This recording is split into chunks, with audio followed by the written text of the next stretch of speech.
Indudablemente que con los años nos ha hecho sentir muy bien el que muchas personas que son frecuentes televidentes de este espacio, sobre todo de los miércoles de los médicos, de los sábados agropecuarios, y ven también las promociones de los anuncios que pasamos.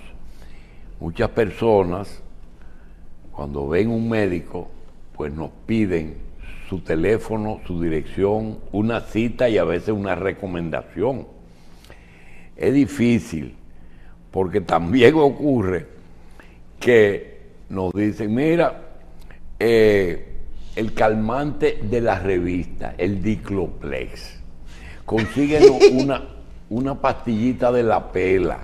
Ellos creen como que todo eso son. O y no es que usted la tiene ahí guardada. El otro día una joven, el día después, una pastilla de ética, el día después. De todas formas, también nos pasa con los médicos especialistas que vienen. Recientemente, nosotros hemos tenido muchos médicos que son subespecialistas en neurología, porque cada especialidad tiene subespecialidades. Y es natural que nosotros acudamos a la doctora Robles. Le pedimos a la doctora Robles, doctora, queremos hablar del Parkinson. Me dice, pero para hablar de eso, comuníquese con la doctora Awilda Candelario, que esa es la persona que ustedes necesitan que le expliquen el tema del Parkinson.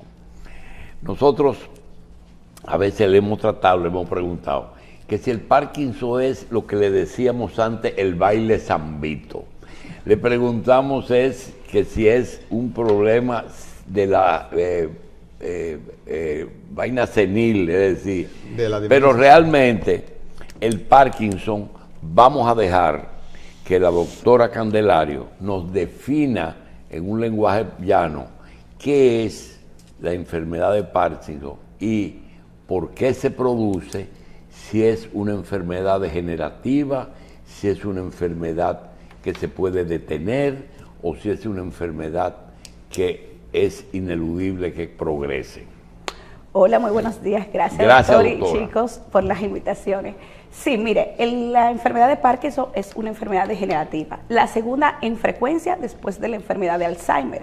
Pero la enfermedad de Parkinson es un trastorno o desorden del movimiento que tiene tres grandes características. Doctora, al paso, Alzheimer y Parkinson son enfermedades que se originan en el cerebro humano o en otro lugar. Excelente pregunta. ¿En el cerebro? No. ¿Dónde? Hay evidencia científica en los últimos años que se cree que son prion-like. Significa que hay proteínas que pueden ser digeridas en el intestino y son tóxicas y migran hacia el sistema nervioso central causando enfermedad. Pero como afectan principalmente el sistema nervioso central, se conocen como enfermedad neuro, que significa sistema nervioso central, degenerativa, lo que significa que progresan. Y progresan a través del tiempo, a través de los años. Por eso usted quería decir senil. Son más frecuentes después de los 55 años, o sea, ya cuando empieza el envejecimiento, pero no necesariamente. Por ejemplo, tenemos un tipo de Parkinson que es el Parkinson juvenil. Es precoz, puede haber precoz. Sí, precoz. En jóvenes. El Parkinson en el paciente más joven fue diagnosticado a los 19 años. Bueno. Entonces hay Parkinson genético, o sea que es familiar. ¿De acuerdo? Se hereda, Se puede heredar. Por ejemplo, el gen de la parquina dentro de los Parkinson hereditarios o genéticos ocupa el 50% de los casos. Doctora, diga. La vamos a ir por parte. Hay un temblor que afecta a una persona y que puede limitar algún tipo de actividad. Entonces esa persona, antes de ir al médico, pregunta, ¿es Parkinson? Si voy me van a decir que no puedo trabajar. Por ejemplo, un cirujano de oftalmología que no pueda gastarse el lujo de que sus manos tiemblen, pero lo hace poquito. ¿Cuál es el primer paso que tiene que dar para saber el origen de ese pequeño temblor?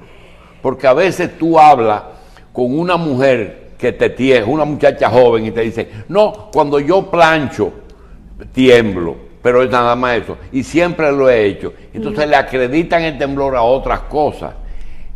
Eso le iba a decir. Mire, las características del temblor, que es uno de los síntomas más frecuentes, pero no es el único de la enfermedad de Parkinson, hay que diferenciarlo de otros tipos de temblor, como el temblor familiar o esencial, que es un temblor que se hereda y que es en la familia y que ocurre en los jóvenes.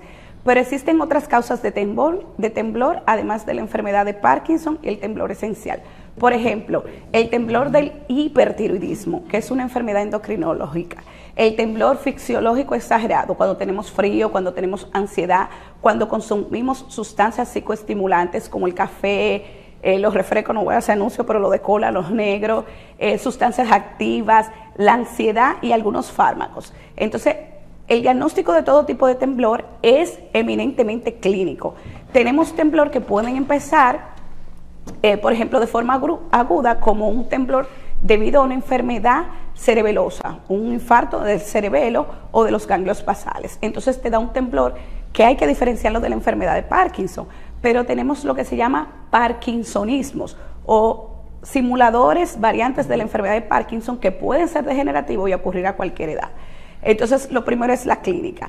Segundo, descartar causas farmacológicas, endocrino-metabólicas, para saber que el paciente no tiene una enfermedad de Parkinson. Pero la enfermedad de Parkinson puede ocurrir hasta 30 años antes, en la fase preclínica, con depresión, apatía, estreñimiento, trastorno del sueño, que puede ir desde un insomnio fragmentado a trastorno del sueño REM, que son la gente que vocifera, que se mueve, que vive su sueño, lo significa, y hiposmia, o sea, que tienen disminución del olfato. Entonces, esa variante, y permítame decirles que empecé ahorita, que el Parkinson tiene 3 características principales, que son lo que dan el diagnóstico, que es meramente clínico, aunque podemos apoyarnos de estudios paraclínicos. ¿Cómo cuáles? Sí, señor.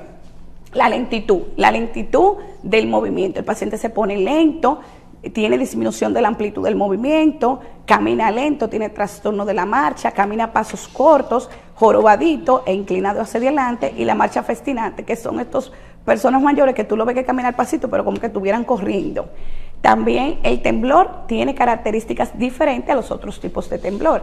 Es eminentemente en reposo. ¿Qué significa? Que cuando el paciente está sentado, relajado, el temblor va a ser, y es en cuenta moneda, porque esos 2 dedos se mueven uno de otro, como cuando la gente contaba dinero antes en el banco. Diferente al tipo de temblor que mencionaba el doctor, que es un temblor de acción. Cuando escribo es una acción, cuando agarro el celular y tiemblo es una acción, cuando estoy planchando es una acción. Entonces hay temblor en reposo y hay temblor de acción. El de Parkinson es eminentemente en reposo, pero puede aparecer un temblor de acción en la evolución de la enfermedad.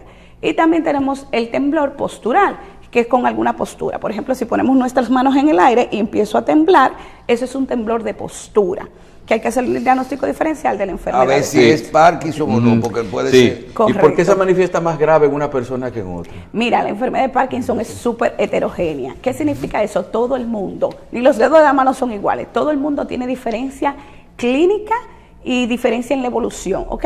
Hay factores ambientales y, como le digo, genéticos. O sea, hay factores protectores. Por ejemplo, se habla de que el cigarrillo, el café, el buen dormir, el manejo del estrés, el buen sueño, son factores protectores de Parkinson. Sin embargo, el trauma repetido y la genética son factores de riesgo, así como sustancias tóxicas, por ejemplo, el herbicida.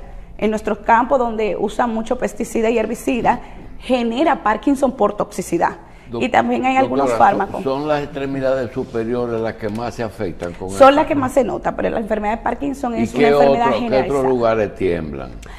Todo, doctor, todo. Seguro, para saber. Todo, doctor.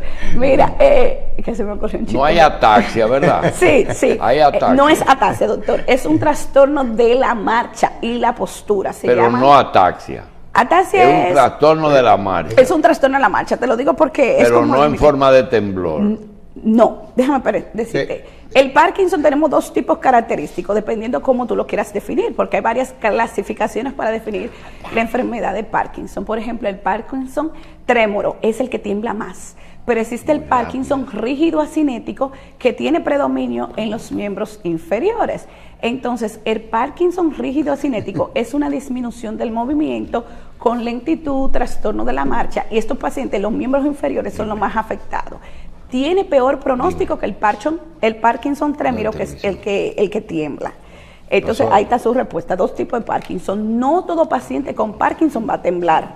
Lo que pasa es que hasta el chinero, como digo yo, si tú un paciente viejito, jorobado temblando, dice, tiene Parkinson. Pero hay algunos pacientes que se momifican, se ponen lentos, jorobados, con el poker face o rostro en máscara. ¿Cuántos años le quita, En teoría, que usted es difícil hablar. Tiene una velocidad. Ay, doctor, me voy a poner en ¿cuántos años le quita el Parkinson a el una Parkinson persona? te quita calidad de vida, pero no esperanza de vida. ¿Ah? El Parkinson te quita años de calidad de vida, pero el pronóstico... Pero uno se muere de viejo. Se muere de viejo de otra cosa. De viejo tembloroso. No necesariamente, puede ser viejo inmóvil, que es lo que te explico, rígido acinético. Te quita calidad de vida. Y el Parkinson, ¿por qué se mueren los pacientes Parkinson? Desnutrición, una caída con una fractura. ¿No está vinculado el Parkinson al Alzheimer en nada? Sí, son 2 enfermedades generativas que pueden coexistir.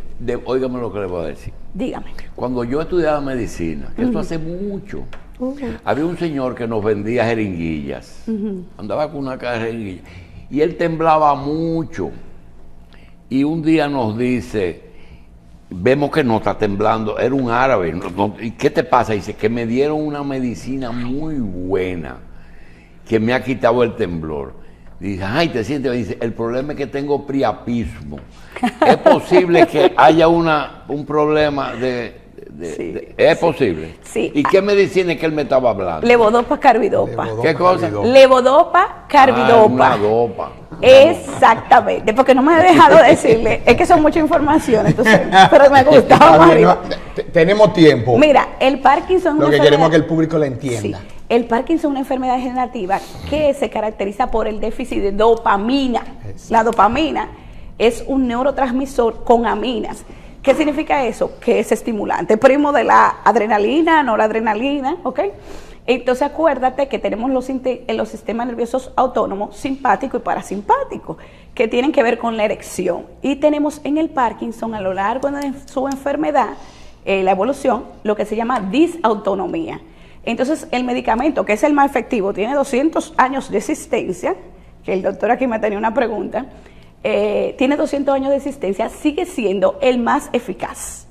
Entonces, lo que han tratado es de cambiar la vía de administración, que si hace cirugía para ponerlo a través del estómago, para saltar en la parte alta del intestino, dígase estómago y esófago, porque los efectos secundarios son muchas náuseas, vómitos, y a veces hace intolerante, pero sigue siendo el más efectivo.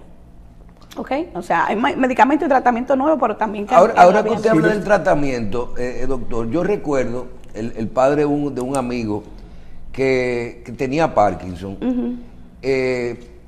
y a él no lo sometieron a ese medicamento, sino que él estaba en ese medicamento, pero en un momento de su vida, ya con varios años con Parkinson, vino aquí y le hicieron un procedimiento abriéndole el cerebro y quemándole algo, haciéndole algo diferente, que lo mejoró. ¿Cuál es la estadística de eso? ¿Hemos avanzado en lo que es el tratamiento, no solo a nivel del medicamento, sino con una intervención quirúrgica?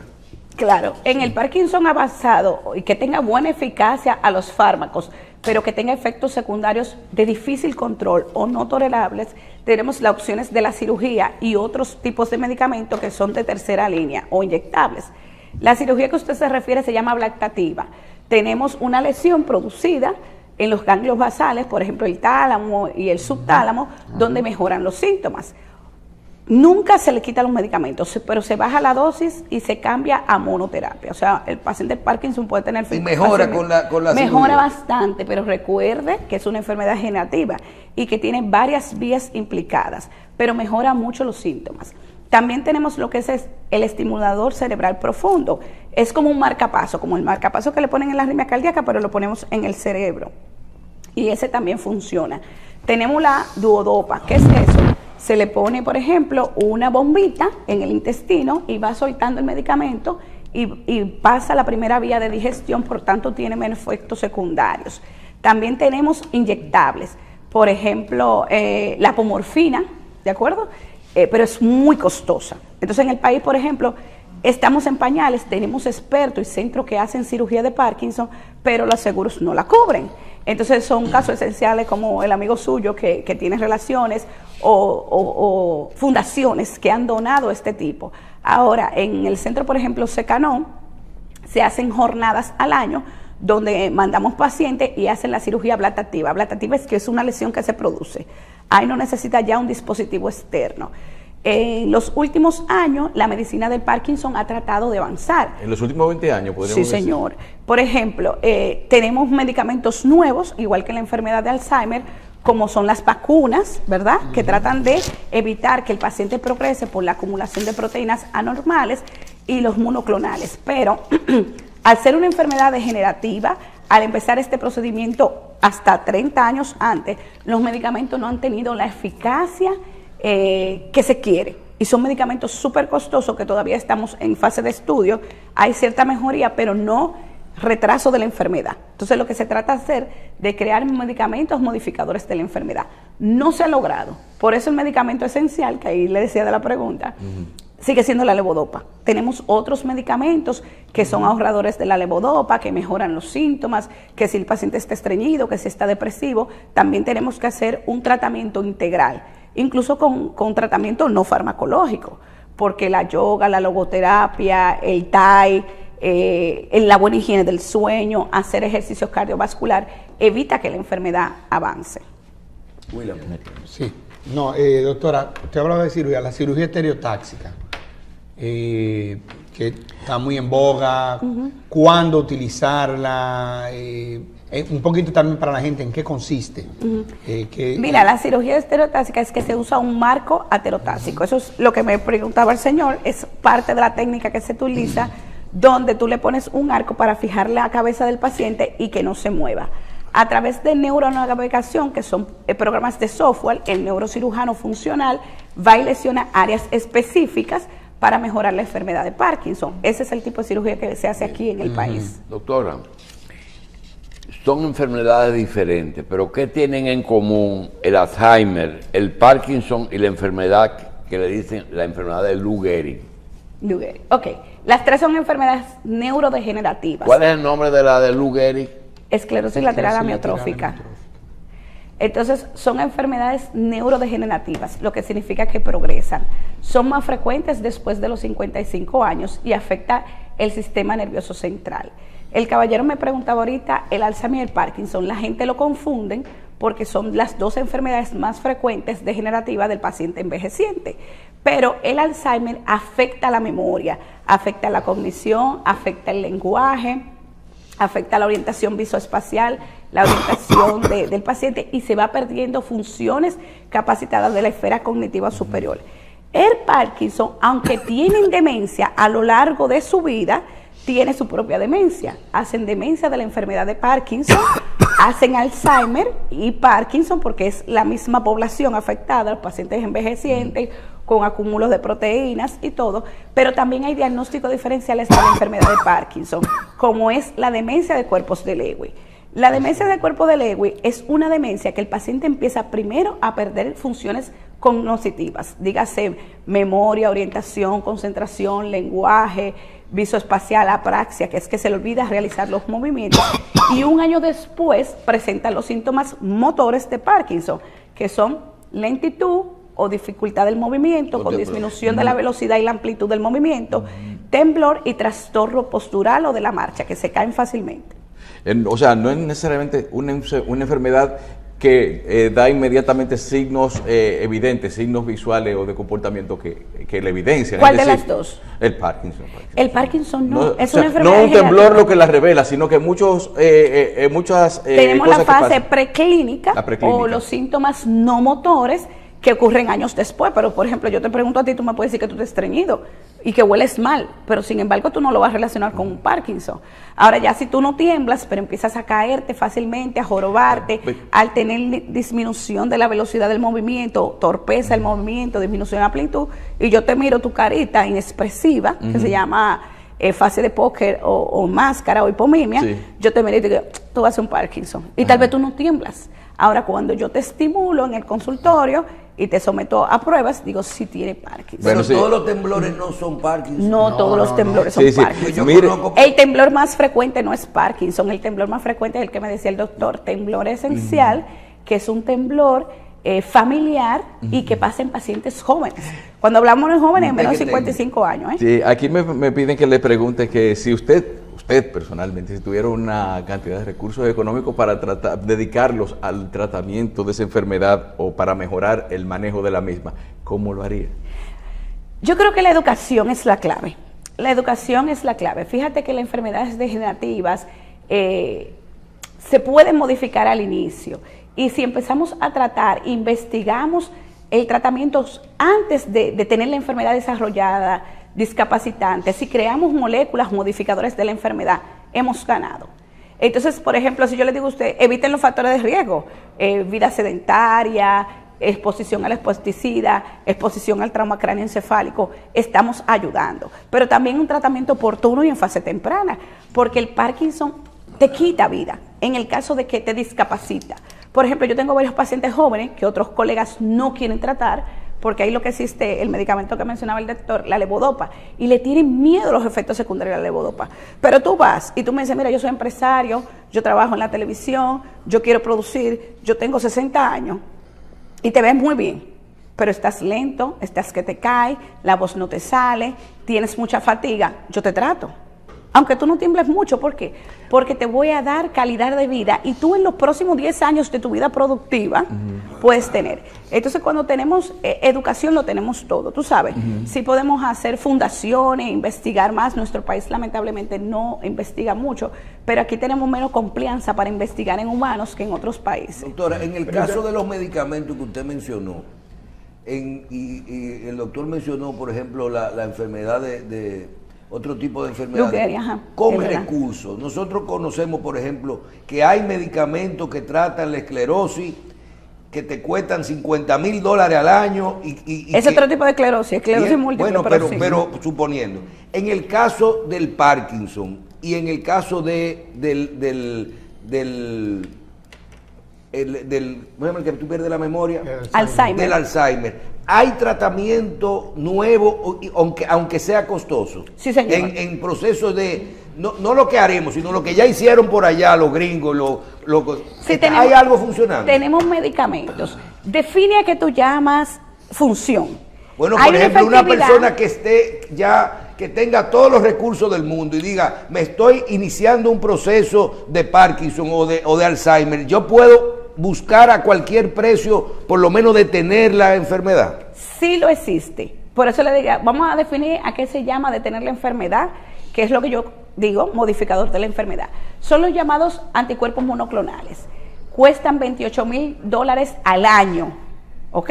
Pero cuando ponen el paciente que ya califica como un Alzheimer moderado severo o un Parkinson moderado severo, porque tenemos para las dos enfermedades fármacos monoclonales o las vacunas, que lo que tratan de disminuir el acúmulo de proteínas anormales, que son lo que alteran la función del sistema nervioso central, tú tienes una respuesta de menos 30%. Cuando tú haces un psicoanálisis de farmacoeconomía, no es costo efectivo. Pero si tú tienes todo el dinero del mundo, tú mejor un 28%. Usted mencionó vacuna. Significa que una persona con dinero que diga, me voy a poner una vacuna contra eso. No la tenemos en el país, pero en otros países No, sí. pero Sí, estamos sí. hablando con eso. Sí tenemos, pero Tú no verás a la mostrar- gente viajando a ponerse su vacuna no para hemos el mostrado tequeteque. eficacia. Ahora otra cosa, no hemos mostrado Doctora. eficacia y los efectos adversos son muy serios. Pero vamos Doctora, a ver. mire, yo creo que podemos cerrar con un tema que mucha gente está pensando y es, hay enfermedades que no son enfermedades, sino procesos fisiológicos de la edad. Es normal que una persona de edad avanzada se le arrugue la piel. Es normal que la actividad sexual en alguna persona se disminuya.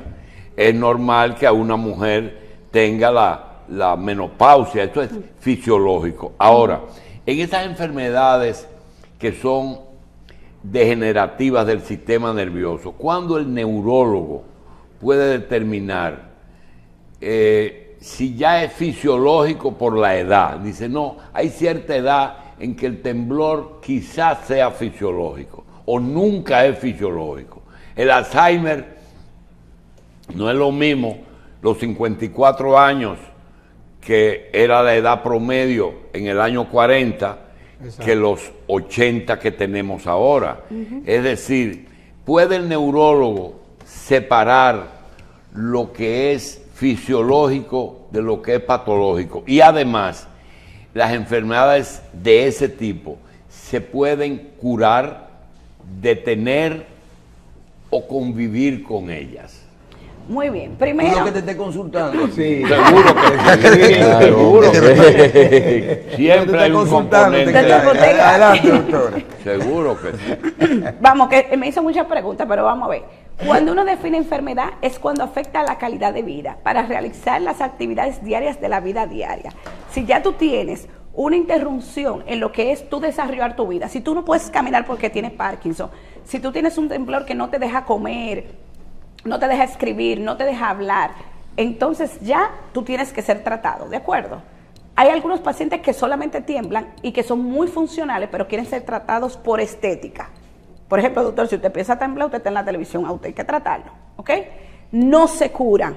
Al momento de hoy en día, la enfermedad de Parkinson, el Alzheimer, son enfermedades degenerativas que no tenemos cura. Estamos tratando de estudiar y buscar cómo cambiar la biología y detener la progresión de la enfermedad. Hay algunos fármacos que tienen un efecto, entre comillas, neuroprotectores y que ahorran la levodopa. Entonces mejoran los síntomas, en teoría mejora la calidad de vida y mejora que la enfermedad avance tan rápido. Pero ahorita me preguntaron, ¿todos los pacientes de Parkinson son iguales? No. Hay pacientes que le van muy bien y que tienen una buena respuesta sin efectos adversos a los medicamentos. Pero hay otros que con efectos secundarios serios, incluso con dosis baja, no tienen buena calidad de vida y no tienen buena respuesta. Que es una bandera roja, pero bueno. Y lo otro que usted me preguntaba era el temblor. Si él podía ir a su consulta. Claro que sí, doctor. Yo vengo aquí, ahí lo hacemos, no se preocupe. Entonces, tenemos que tratar, cada paciente es diferente, hay que hacer un traje a la medida. Cada paciente ver su clínica, el estadio que esté, sus necesidades, qué tanto afecta el estilo de vida del paciente y elegir el mejor tratamiento con él, acompañándolo de la mano. No tiene cura, doctor. Pero sí podemos tener una muy buena calidad de vida y eso es muy importante. Doctora, el síndrome de las piernas inquietas. ¡Ay! Por eso me reí ahorita porque hay otro. Eso es Carlos Alonso que tiene a uno loco. No, eso, pero eso siempre así. Yo no sé. No, es que mucha gente es que como un tic nervioso así. Que mueve la pierna. Sí. Son cosas diferentes. Lo que él está haciendo ahora es para liberar estrés, ansiedad y que está aburrido. Ok. Pero el síndrome de las piernas inquietas es un trastorno del movimiento que el paciente, sobre todo cuando está acostado, necesita inconscientemente mover las piernas. Y cuando se para y camina o hace una actividad se le quita. Puede ser el hiperactivo puede ser así. No, hiperactivo es lo que estamos haciendo usted y yo, que movemos las piernas para liberar. El que está sentado el síndrome de pierna inquieta es una condición patológica y puede estar solo como un trastorno neurológico de movimientos anormales, síndrome de pierna inquieta, o puede ser secundario a enfermedad de Parkinson o, por ejemplo, a déficit de hierro. Entonces hay que chequear. Y hay un componente también familiar. Pero lo tuyo no, lo tuyo es... locura, está diagnosticado. Tenemos que liberarnos. Tampoco tiene que ver con la enfermedad o con ser posible candidato a tener Parkinson, el que una persona, por ejemplo, durante su sueño, tenga una especie como de tiriquito, como dice. Lo que tú hiciste fue una mioclonía del sueño y es fisiológico. Mioclonía del sueño es cuando estamos pasando del estado de vigilia al sueño, por ejemplo, un bebé. Si ustedes ven un bebé recién nacido, ustedes van a la cuna y hacen un ruidito, toca la cuna, el bebé se... Eso es una mioclonía del sueño, pero hay mioclonías... Eso no es teriquito. No, teriquito, es otra cosa en dominicano. Sí, pero la mioclonía, ¿qué es entonces? La mioclonía del sueño, la que tú deseas, es normal. Es cuando el cerebro se está apagando, como digo yo, para pasar de un estado de vigilia o despierto al estado de sueño. Entonces tenemos conocimiento. Entonces esos temblores no están vinculados. Es un temblor, es la capacidad de conocimiento. Brinca en la cama. En una en otra. En el Alzheimer hay olvido y en el Parkinson puede mantenerse todas sus condiciones. Correcto. Todas. Pero muchos llegan a ser demencia. Digo, pero no se disminuye. A lo largo de la vida, más del 60% del paciente con Parkinson va a ser demencia. Y hay diferentes tipos de demencia. Demencia de la enfermedad de Parkinson, demencia de Alzheimer asociada a la enfermedad de Parkinson. Entonces, también hay otros síntomas. Hacen psicosis exacto, y alucinaciones. Psicosis por los fármacos o por la propia enfermedad, sobre todo si tienen infección de vía urinaria, gripe, neumonía. Para las dos pero cosas, pueden coexistir también. Para las dos cosas, ¿hay algún signo que le indique al médico que hay predisposición a esas enfermedades? Sí, disminución de la calidad de vida, que tú tengas factores genéticos, o sea, familiares, sobre todo de primera línea, afectados, que tú tengas factores de riesgo, se habla de la hipertensión, la hipercolesterolemia, exposiciones a herbicida, mala educación, o sea, un nivel educativo y socioeconómico bajo. Estoy buscando lo que son juntos, ¿de acuerdo? Pero son enfermedades del envejeciente. Entonces, el factor de riesgo más frecuente y más común es la edad. Mayor de 60 años. Por debajo de los 65 es muy raro, menos del 1%. ¿Qué es muy raro debajo de los 65? No, sí, menos del 1%. Eso que él está preguntando. Pero si tú lo buscas en la genética, lo que pasa es que también la genética es cara. Hay estadísticas por edades de lo que está preguntando. Sí, claro, claro. Sí, sí. Por ejemplo, el Parkinson, después de los 65 años, se cuatriplica su... No, me refiero a la población mundial, en nonagenarios, en octogenarios. Sí, se aumenta el 10%. Sobre el 10%. Mira, después, exacto, después de los 65. Más del 10%, oíste, entre los 65 doctora, y los 80. Y 65 se te sube 10%. Países, es un tema de mejor diagnóstico, porque por ejemplo yo tengo años viendo que en Estados Unidos, o sea, es que hay más pacientes con Parkinson y sobre todo con Alzheimer, o es que hay más o que lo diagnostican mejor. Lo que dijo el doctor primero, es que antes vivía hasta los 54, ahora hasta los 80, tenían menos Parkinson porque es una enfermedad. O sea, que ellos subieron su expectativa de vida primero. Pero déjame decirte, es todo, porque tenemos un método diagnóstico de una imagen funcional que se llama el SCAN. El DAP-SCAN, tú agarras una resonancia, le marcas un trazador, que es un medicamento, y te dice cómo el cerebro no está produciendo dopamina. Entonces es un diagnóstico que se puede hacer incluso antes de la fase clínica. Segundo, tenemos población más envejeciente a nivel mundial. Digo, el COVID acabó con todo en Europa, pero tenemos más envejeciente. Y tercero, métodos diagnósticos como son los biomarcadores, se mide la alfa-cinucleína, se miden los niveles de dopamina, se mide los prion-like, que era que te estaba hablando, es una enfermedad que empieza en el cerebro, en el intestino, y también la educación. Si yo te empiezo a decir, mira, tú puedes tener Parkinson sin temblar, y tú puedes empezar 10, 20 años antes, y tú buscas de una forma oportuna un experto, te van a hacer el diagnóstico de forma precoz. Pero en nuestro país, en vía del desarrollo, el paciente va cuando ya está muy avanzado. Entonces también la estadística aquí es terrible, y el DATA-SCAN aquí en el país no lo tenemos. Y en los países que están es muy caro y se hace por protocolos pacientes que tú tienes mucha duda, doctora, que están en protocolos. De manera preventiva, si Europa es un continente viejo, no solamente en los blogs y en las obras, sino en la población, ellos tienen más razones para buscar Parkinson temprano, cuestión de disminuir esa carga de enfermedad que lo van a tener con la vejez, que se le va a sumar a todo lo otro. Entonces, cuando estamos en poblaciones jóvenes como la nuestra, o sea, donde la población todavía es joven, eso no marca ese interés. No tiene un impacto negativo y no marca el interés.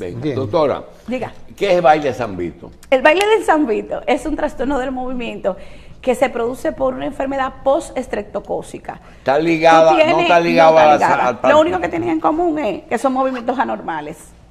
Y la corea, por eso le dice baile. ¿Es infecciosa, dice usted? Post-infecciosa. Post-infecciosa. Cuando los anticuerpos contra la bacteria estreptococo afectan el sistema nervioso central, los ganglios basales se producen. Bien. ¿Y cuál es en los tiempos era muy frecuente. ¿Del baile del San Vito? El baile del San Vito son movimientos anormales que parecen corea o coreografía, y por eso dicen el baile en San Vito, porque en las tribus de San Vito bailaban en los rituales religiosos y los movimientos. ¿Y qué es lo que es Corea de Hutchinson? La Corea de Huntington.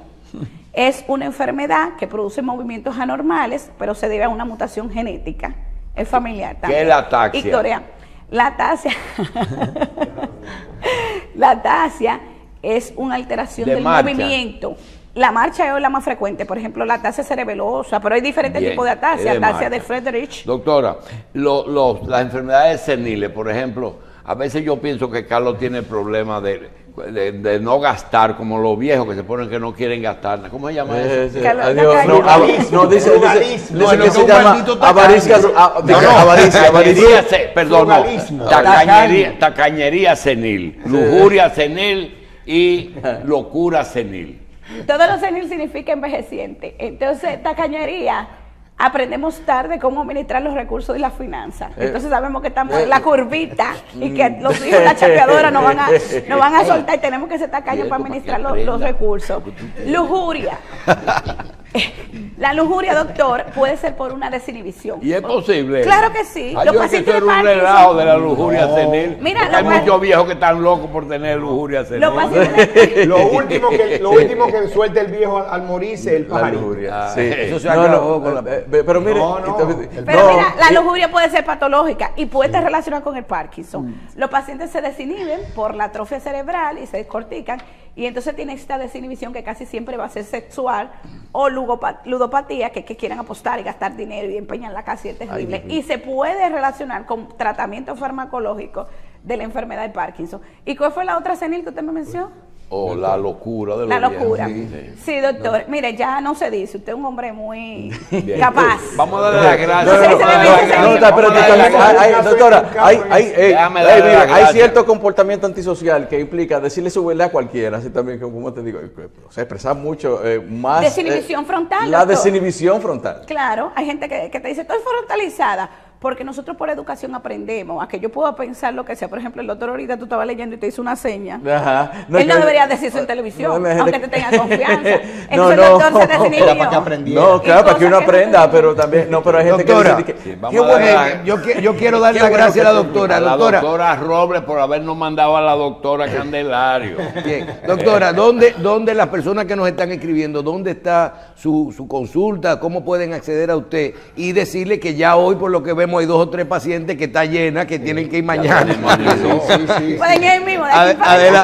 Adelante, tanto público. Adelante, doctora. ¿Dónde está Tengo 2 consultorios. Uno está en MedWorld Global, que está en Piantini, y el otro en el Grupo Médico San Martín.